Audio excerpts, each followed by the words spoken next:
दोस्तों, मैं हूं सर्वेश यादव और इतिहास की श्रृंखला को आगे बढ़ाते हुए आप लोगों के अनुरोध पे और आप लोगों के बार बार कॉल पे मैं आपके लिए जो प्राचीन कालीन धर्म है उनका विवरण अब आज से स्टार्ट करूंगा। दोस्तों, मेरी जो इतिहास की सीरीज़ है, जो मैंने प्रागैतिहासिक काल खत्म किया है, आद्य ऐतिहासिक काल की सीरीज़ आपको अगले वीडियो में मिल जाएगी।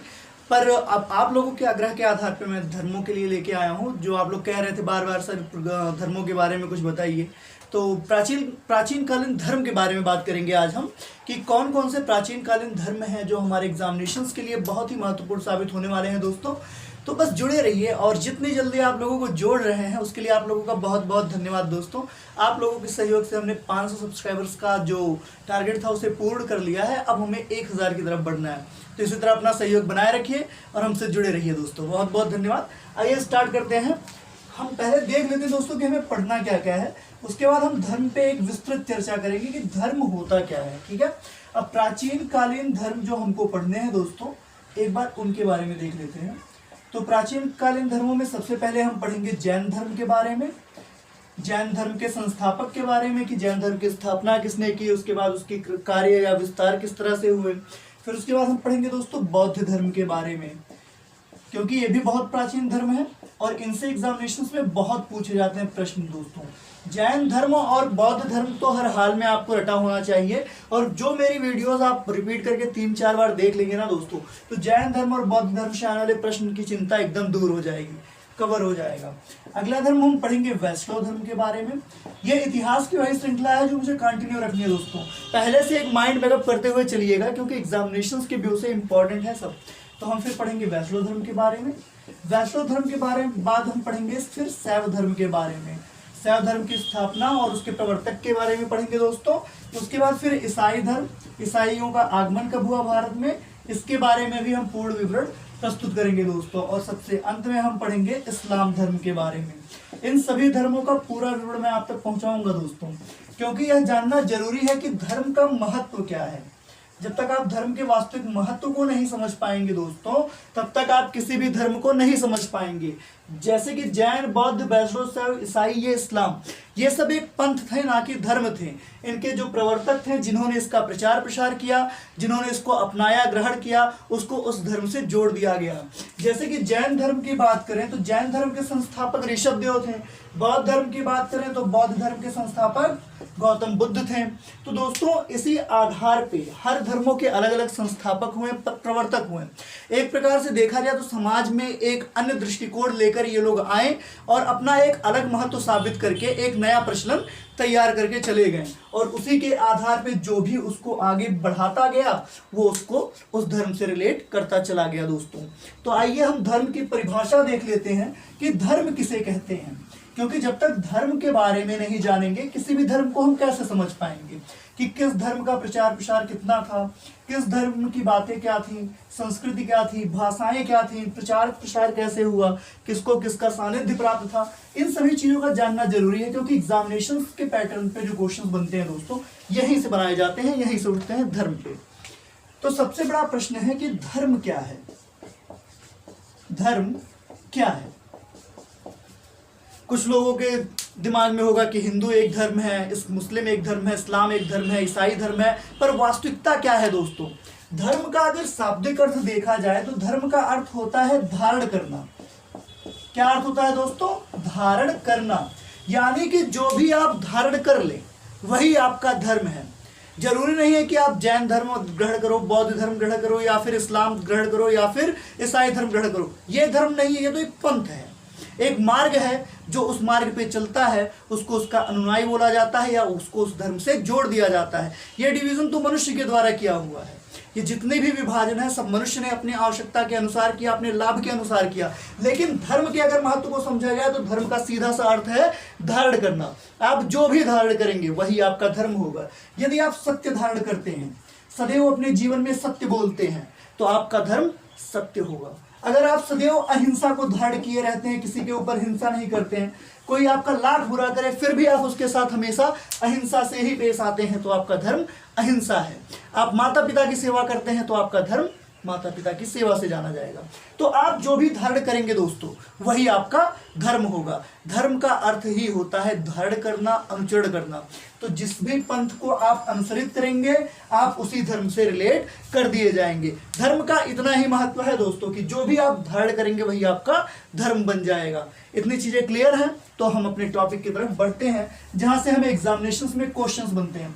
तो धर्म को क्लियर करते हुए चलिएगा कि किसी को जैन धर्मी क्यों बोला गया, किसी को बौद्ध धर्मी क्यों बोला गया, किसी को इस्लाम धर्मी क्यों बोला गया। उसका सीधा सा अर्थ है उन्होंने उसे ग्रहण किया, उसकी बातों को ग्रहण किया, उसके संकलन को अपनाया, उनकी मानवता को अपनाया, उनकी भौतिकवादिता को अपनाया, इसीलिए उनको उस धर्म से रिलेट कर दिया गया या उस धर्म का उपमा दे दिया गया दोस्तों। तो आज हम जो पहले धर्म के बारे में चर्चा करेंगे उसका नाम है दोस्तों जैन धर्म। जैन धर्म, अगर जैन धर्म के मान्यता के आधार पर देखा जाए तो इस धर्म के कुल 24 तीर्थंकर हुए। कितने तीर्थंकर हुए हैं? जैन धर्म के कुल 24 तीर्थंकर हुए हैं। लेकिन तीर्थंकर के अलावा भी जैन में कुछ सिद्धों को अलग अलग श्रेणियों में बांट के रखा गया है। एक बार देख लीजिए कि किस श्रेणी में किसको रखा जाता है, क्योंकि कभी कभी पूछ लिया जाता है एग्जामिनेशंस में कि जो जैन सिद्ध हैं जिन्होंने सिद्धियां प्राप्त की उनको कितने वर्गों में वर्गीकृत किया गया है। तो इनको वर्गीकृत करने की जो संख्या है दोस्तों वह कुल 5 संख्या है। जैन धर्म के सिद्धियों को कुल 5 भागों में वर्गीकृत किया गया है और 5 भागों जो वर्गीकृत किए गए हैं जैन सिद्धियों के उसके अलग महत्व हैं दोस्तों। जैसा कि पहला महत्व जो पहली जो श्रेणी है उसमें रखा गया तीर्थंकर को। अब आप जानिए कि तीर्थंकर किसे कहते हैं, ठीक है, यह भी जानना जरूरी है कि तीर्थंकर कौन होता है। तो जो भी जैन धर्म को ग्रहण करके मोक्ष प्राप्त कर लेता है उसको बोलते हैं तीर्थंकर, यानी कि जो मोक्ष प्राप्त कर ले, मोक्ष प्राप्त कर ले उसको बोलते हैं हम तीर्थंकर। दूसरी जो श्रेणी थी उसको बोला गया दोस्तों अरहत। कौन सी श्रेणी? दूसरी श्रेणी। दूसरी श्रेणी में जिन लोगों को रखा गया उनको बोला गया अरहत।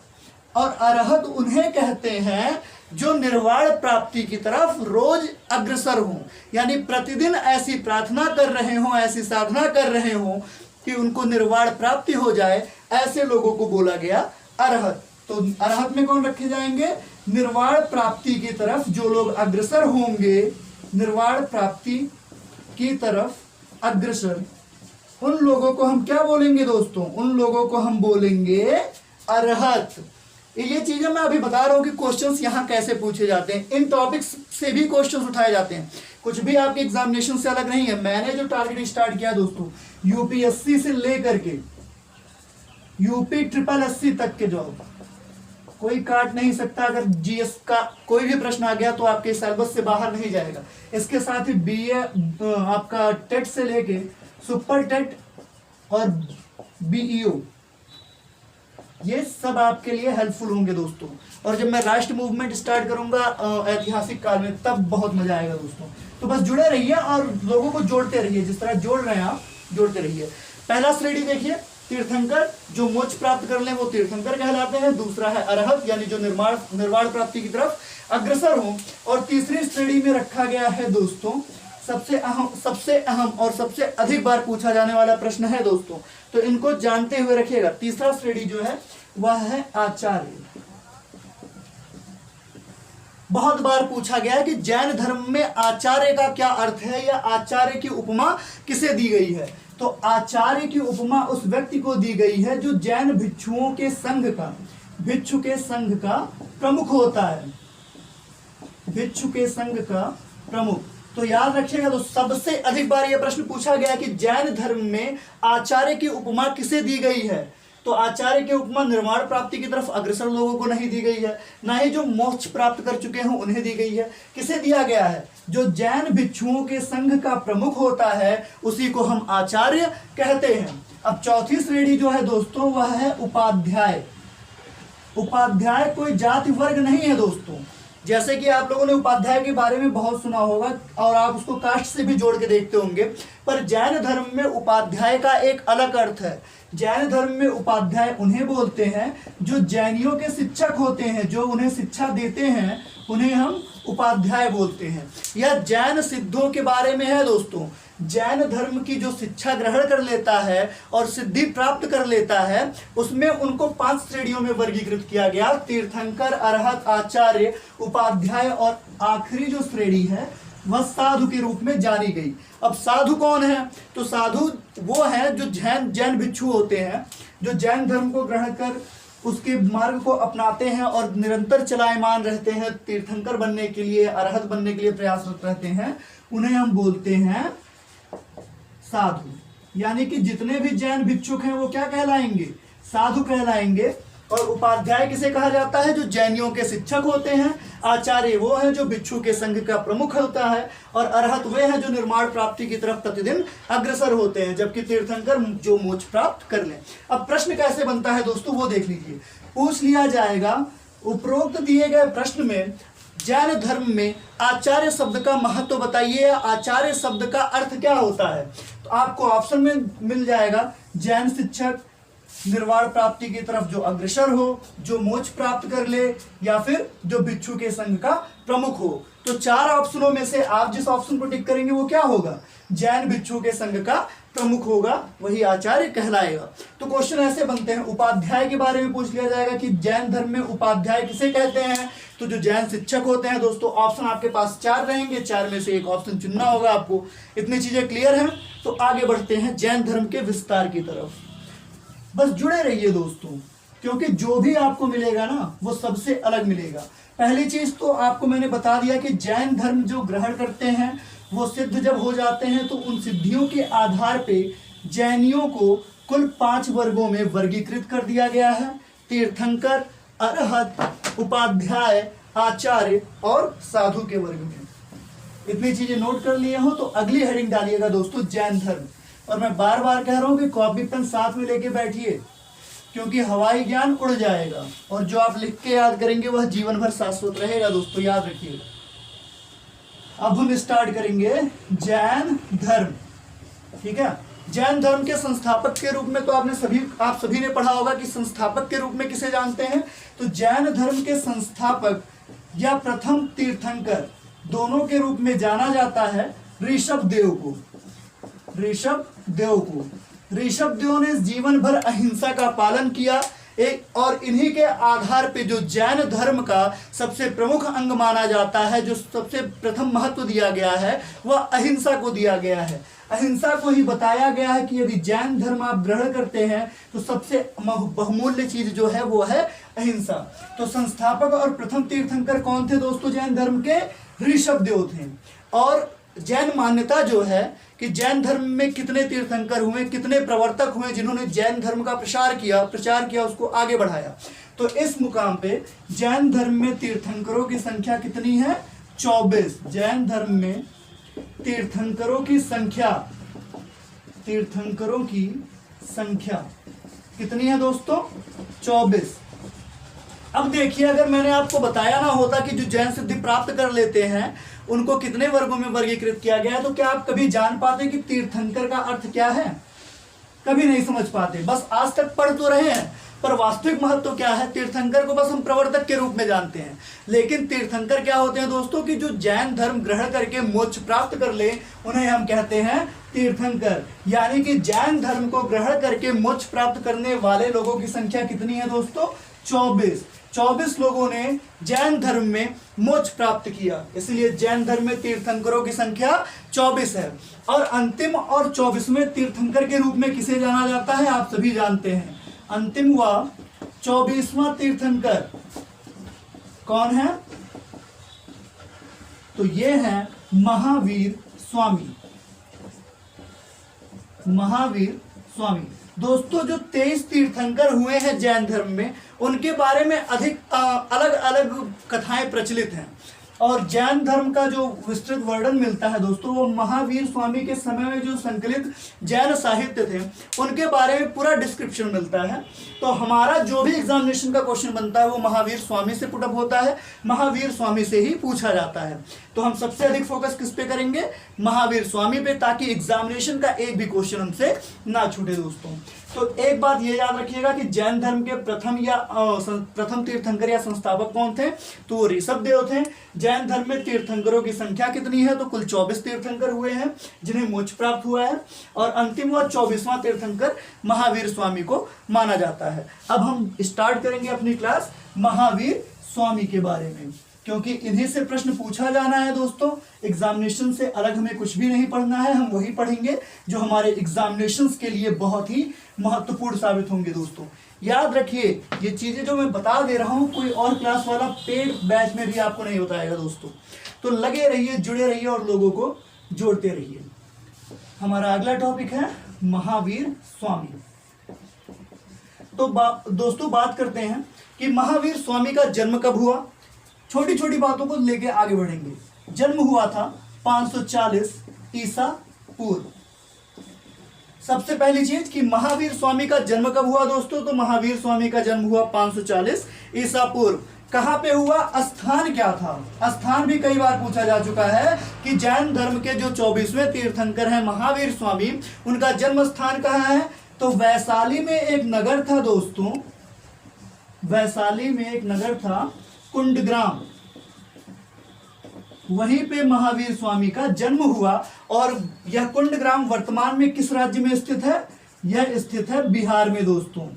अब वर्तमान स्थिति भी याद रखिएगा, क्योंकि कुंडग्राम के नाम से तो अब जाना नहीं जाएगा, अब किस नाम से जाना जाएगा, बिहार के किसी नगर के बारे में जाना जाएगा। तो इसलिए इनको याद रखिएगा कि वैशाली के कुंडग्राम में हुआ था, जो वर्तमान में कहाँ स्थित है, बिहार में स्थित हुआ, बिहार में स्थित है।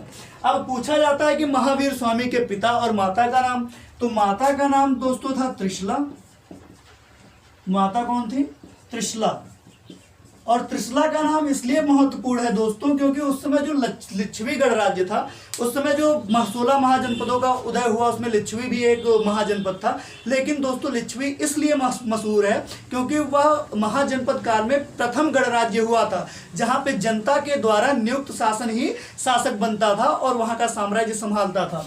तो त्रिशला जो थी वो लिच्छवी के जो नरेश थे चेटक, ध्यान दीजिएगा दोस्तों, ये छोटी छोटी बातें जरूर हैं पर एग्जामिनेशन में पूछी गई हैं और आगे भी पूछी जाएंगी। लिच्छवीगढ़ राज्य के शासक चेटक की बहन थी, चेटक की बहन थी। तो याद रखिएगा जो महावीर स्वामी की माता थी उनका नाम त्रिशला था और वह लिच्छवीगढ़ राज्य के शासक चेटक की बहन थी। ये बातें याद रखिएगा दोस्तों। पिता कौन थे, पिता के बारे में भी जान लीजिए, पिता भी महत्वपूर्ण है। पिता का नाम इनके सिद्धार्थ था, महावीर स्वामी के पिता का नाम सिद्धार्थ था। और उस समय एक ज्ञात्रिक संप्रदाय चलता था, जो क्षत्रियों का संप्रदाय था। तो ये ज्ञात्रिक क्षत्रियों के मुखिया थे, क्षत्रियों के मुखिया थे। यानी कि अगर देखा जाए तो महावीर स्वामी का जो पालन पोषण हुआ दोस्तों, वह एक संपन्न घराने में हुआ, क्योंकि इनके पिता ज्ञात्रिक क्षत्रियों के मुखिया थे और इनकी माता त्रिशला लिच्छवीगढ़ राज्य के शासक चेटक की बहन थी। तो घर में किसी भी चीज का अभाव नहीं था, पर सांसारिक दुखों को देखकर, सांसारिक दुखों से निजात पाने के लिए महावीर स्वामी ने शांति का मार्ग अपनाया और जैन धर्म के प्रसार को अपनाते हुए जैन धर्म के तीर्थंकर के रूप में जाने गए। और ये जैन धर्म के 24वें तीर्थंकर थे। तो ध्यान दीजिए दोस्तों, महावीर स्वामी का जन्म 540 ईसा पूर्व कहाँ हुआ, वैशाली के कुंडग्राम यानी बिहार में। माता है त्रिशला जो लिच्छवीगढ़ राज्य के शासक चेटक की बहन थी, और पिता है सिद्धार्थ जो ज्ञात्रिक क्षत्रियों के मुखिया थे दोस्तों। अब देख लेते हैं कि जब घर छोड़कर महावीर स्वामी ज्ञान की प्राप्ति के लिए आगे बढ़े तो किस स्थान पर इनको ज्ञान प्राप्त हुआ। क्वेश्चंस ऐसे ही पूछे जाते हैं कि जैन धर्म के जो 24वें तीर्थंकर हैं महावीर स्वामी, उनको ज्ञान किस स्थान पर प्राप्त हुआ या किस नदी के किनारे प्राप्त हुआ दोस्तों। यही छोटी छोटी चीजें एग्जामिनेशंस में आप मिस कर देते हैं और एक नंबर आसानी से गंवा देते हैं। तो कुछ भी नहीं गंवाना है दोस्तों, सब देखेंगे कहाँ पे हुआ था उनको ज्ञान प्राप्ति, इनकी पूरी जानकारी हम साथ लेके चलेंगे। तो दोस्तों बात करते हैं कहाँ पे प्राप्त हुआ था ज्ञान प्राप्ति। वीडियो को बिना स्किप किए हुए पूरा देखेंगे दोस्तों, क्योंकि पूरा वीडियो देखेंगे तभी समझ में आएगा जैन धर्म की वास्तविकता, उसका विस्तार और उसकी नीतियाँ, क्योंकि जैन धर्म अपने में एक अलग महत्व रखता है दोस्तों। तो जैन धर्म में महावीर स्वामी को ज्ञान कहाँ प्राप्त हुआ था? जम्बिक एक गांव था दोस्तों, जिम्ब्रिक गांव के पास ऋजुपालिका एक नदी बहती थी। जिम्ब्रिक ग्राम के निकट ऋजुपालिका नदी के तट पर महावीर स्वामी को ज्ञान प्राप्त हुआ दोस्तों। कहाँ पे? जम्ब्रिक ग्राम के निकट ऋजुपालिका नदी के तट पर महावीर स्वामी को ज्ञान प्राप्त हुआ। अब महावीर स्वामी की शादी भी तो हुई थी, सभी जानते हैं। इनकी एक पत्नी भी थी दोस्तों, पत्नी का नाम क्या था? यशोदा। और इसी पत्नी से इनको एक पुत्री थी, पुत्री का नाम था प्रियदर्शना। यह भी वैवाहिक जीवन व्यतीत करने के बाद दोस्तों शांति की खोज में दुखों के निवारण के लिए जैन धर्म को अपनाते हैं। और शादी के बाद जो प्रियदर्शना पुत्री होती है, इसका विवाह जमाली नाम के एक क्षत्रिय राजा से होता है। और यही जमाली आगे चलकर महावीर स्वामी का प्रथम शिष्य बनता है। अगर पूछा जाए दोस्तों कि महावीर स्वामी का प्रथम शिष्य कौन था, तो जमाली था। और जमाली कौन था? जमाली उनका दामाद था, या कह सकते हैं उनके पुत्र का पति था। इस बात को नोट कर लीजिएगा दोस्तों, कई बार ये प्रश्न पूछा जा चुका है कि जैन धर्म को अपना सब कुछ मान के महावीर स्वामी का प्रथम शिष्य कौन बना? तो जमाली बना। और जमाली क्या था? जमाली महावीर स्वामी का दामाद था दोस्तों। इतनी चीजें क्लियर हैं तो थोड़ा आगे बढ़ते हैं। जब महावीर स्वामी को ऋजुपालिका नदी के किनारे ज्ञान प्राप्त हो गया तो इन्हें कैवल्य के नाम से जाना गया। किस नाम से? कैवल्य। इनको जिन भी बुलाया गया, इनको अरहत भी कहा गया। ये सभी उपमा दिए गए किसको? महावीर स्वामी को। कई बार पूछा गया है कैवल्य की उपाधि किसे दी गई, तो महावीर स्वामी को। जिन किसे कहा गया? महावीर स्वामी को। अरहत किसे बुलाया गया? महावीर स्वामी को।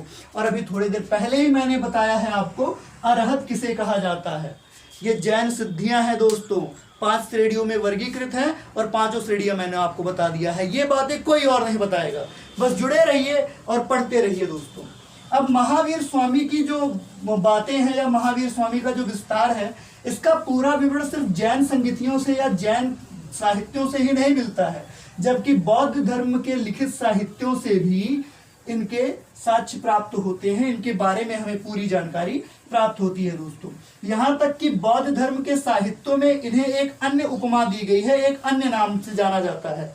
वह नाम मैं लिख दे रहा हूँ, नोट कर लीजिए कि बौद्ध धर्म में महावीर स्वामी को किस नाम से जाना जाता है? निगंठनाथ पुत्र। निगंठनाथ पुत्र। बौद्ध साहित्यों में महावीर स्वामी को निगंठनाथ पुत्र के नाम से जाना जाता है दोस्तों।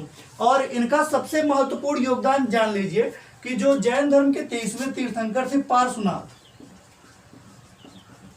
पार्श्वनाथ ने कुछ मत दिए थे, अपने कुछ सत्यों के बारे में बताया था। पार्श्वनाथ ने 4 व्रतों के बारे में बताया था।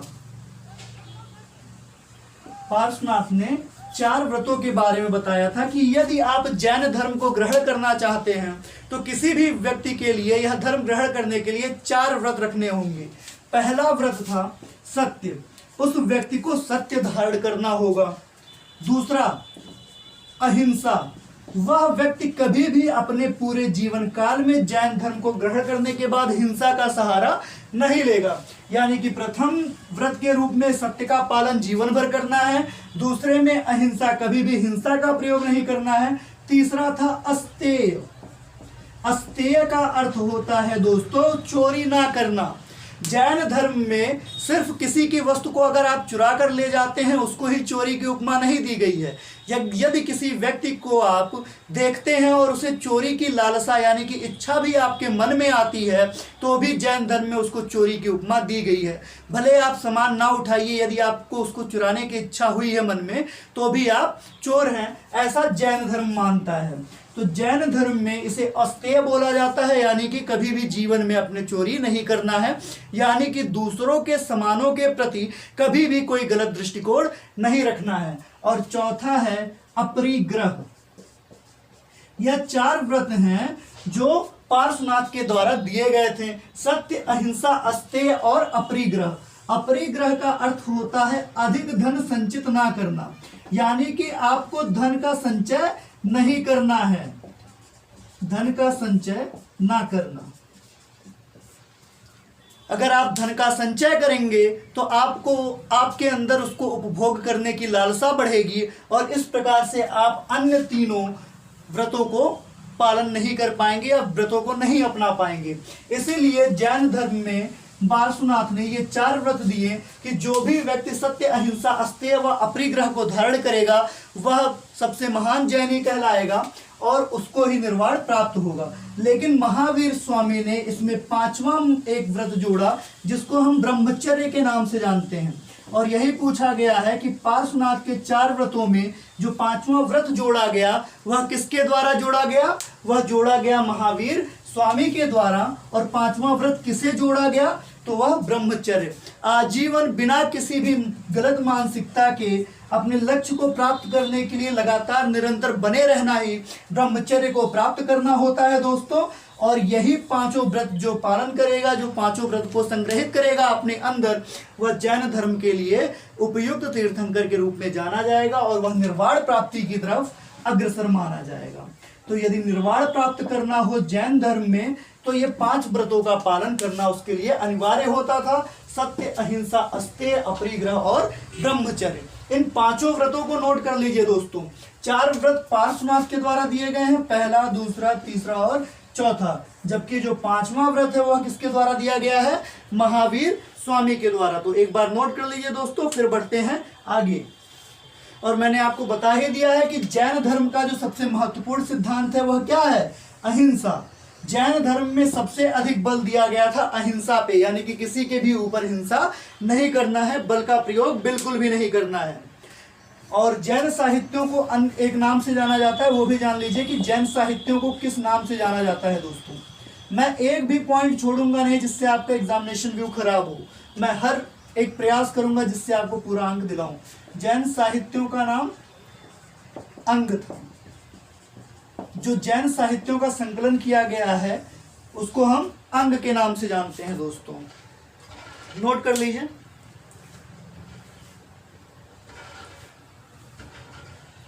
अब पूछा जाता है दोस्तों कि जैन धर्म के प्रसार की भाषा क्या थी, यानी कि जैन धर्म का जो प्रसार किया गया वह किस भाषा में किया गया।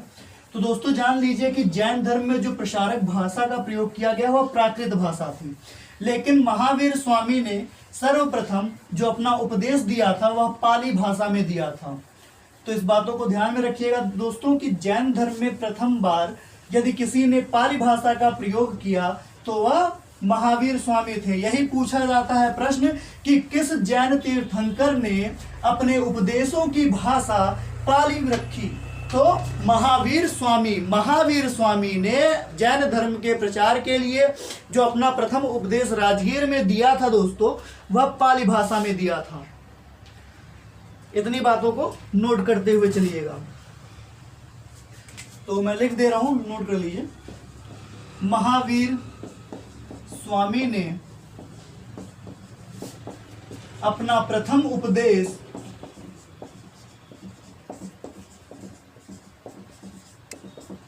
पाली भाषा में दिया। पाली भाषा में दिया। और स्थान का क्या था दोस्तों? किस स्थान पर प्रथम उपदेश दिया? तो राजगीर में। जबकि जब हम बौद्ध धर्म पढ़ेंगे तो वहां हम पढ़ेंगे कि गौतम बुद्ध ने अपना प्रथम उपदेश कहां पे दिया? सारनाथ में। नोट करते हुए चलिए दोस्तों, क्योंकि एक एक प्रश्न इसमें यहां से प्रश्न बनते हैं। महावीर स्वामी प्रथम तीर्थंकर थे जैन धर्म में जिन्होंने अपने उपदेश की भाषा पाली रखी। जबकि जैन धर्म के प्रचार की भाषा प्राकृत थी। इनसे पहले जो तीर्थंकर आए उन्होंने जैन धर्म के प्रचार के लिए प्राकृत भाषा का ही प्रयोग किया दोस्तों।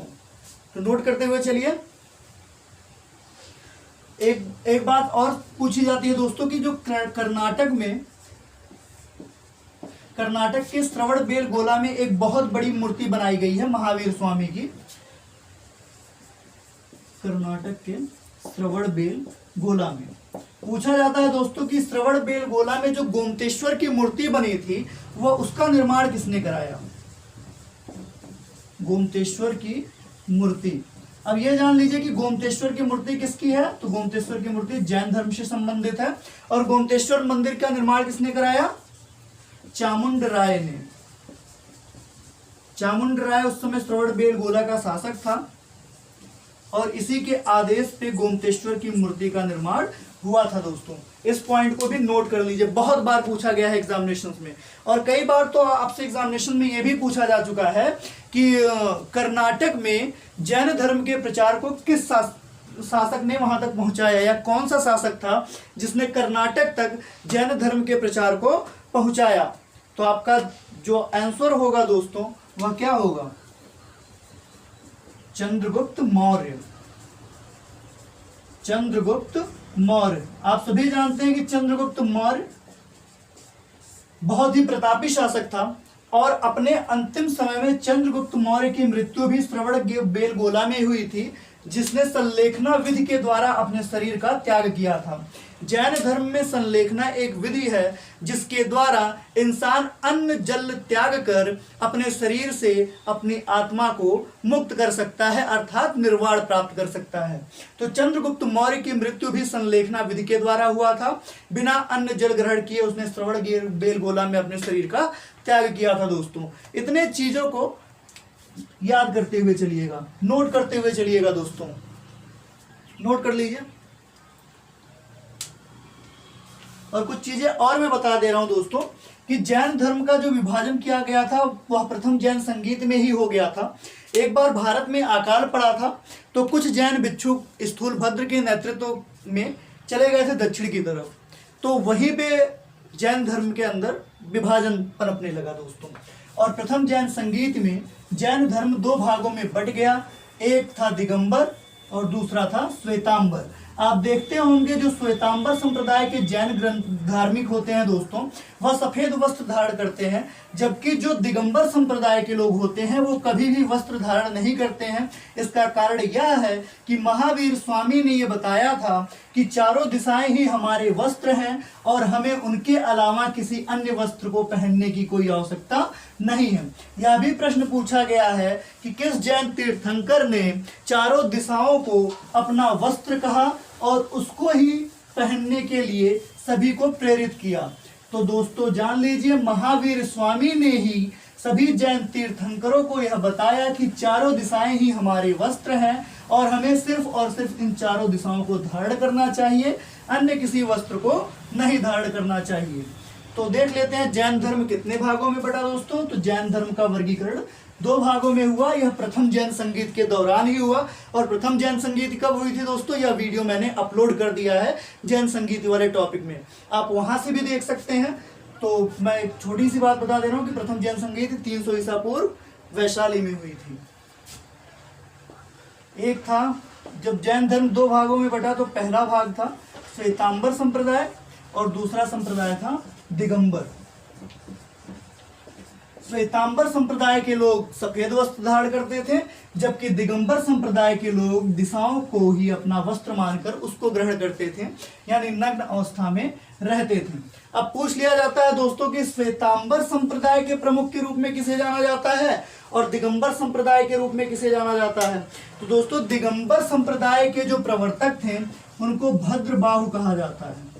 भद्रबाहु के नेतृत्व में ही दिगंबर संप्रदाय के लोग आगे बढ़े और स्थूल भद्र के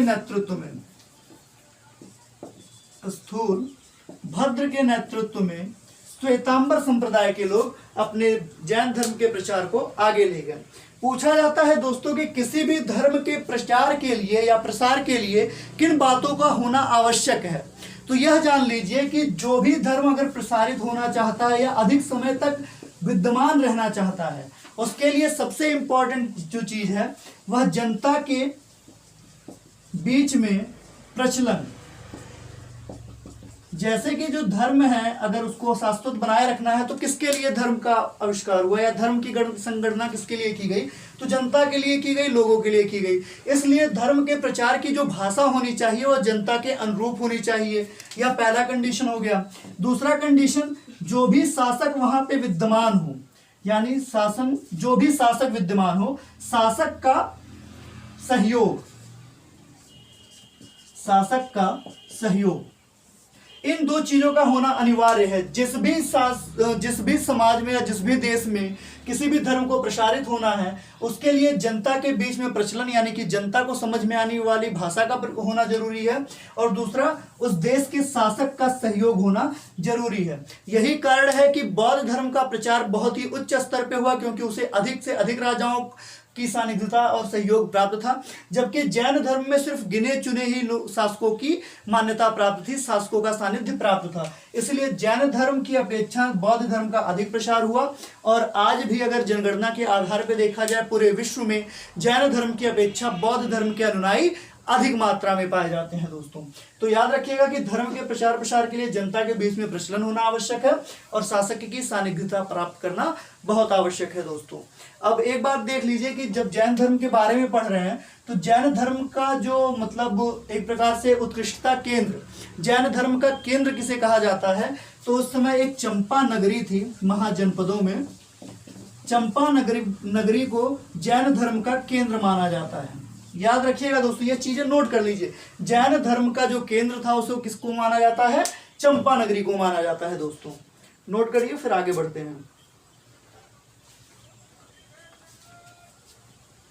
इसके बाद का जो वीडियो मैं अपलोड करूंगा जैन धर्म का दोस्तों, उसमें मैं 24 तीर्थंकरों और उनके प्रवर्तकों के बारे में अपलोड करूंगा कि जैन धर्म में कुल कितने तीर्थंकर हुए। ये तो आपको पता ही है 24, लेकिन 24 तीर्थंकरों के उदय और प्रवर्तन का चिन्ह क्या क्या है, इसके बारे में एक पूरी डिस्क्रिप्शन में लेके आऊंगा आपके लिए, ताकि एग्जामिनेशंस में कोई भी क्वेश्चन आपसे पूछ सकता है और वह आपसे छूटे ना दोस्तों।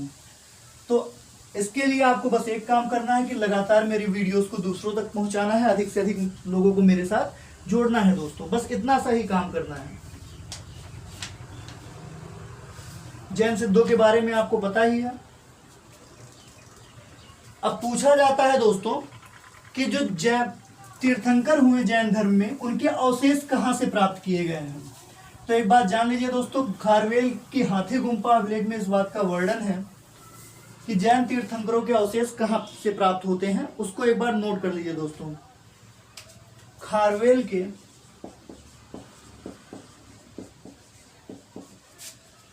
हाथी गुफाओं से, खारवेल के हाथी गुफाओं से जो तीर्थंकर हुए हैं 24 जैन धर्म के, वहां से 24 तीर्थंकरों के अवशेष प्राप्त होते हैं दोस्तों। 24 तीर्थंकरों के अवशेष कहां से प्राप्त होते हैं, खारवेल के हाथी गुफाओं से दोस्तों। पूछा जाता है जैन धर्म क्या पुनर्जन्म में विश्वास करता है, सबसे ज्यादा प्रचलित प्रश्न रह चुका है दोस्तों, क्या जैन धर्म पुनर्जन्म में विश्वास करता है, तो इसका आंसर क्या होगा, हाँ, जैन धर्म पुनर्जन्म और कर्मवाद में पूरा विश्वास रखता था दोस्तों।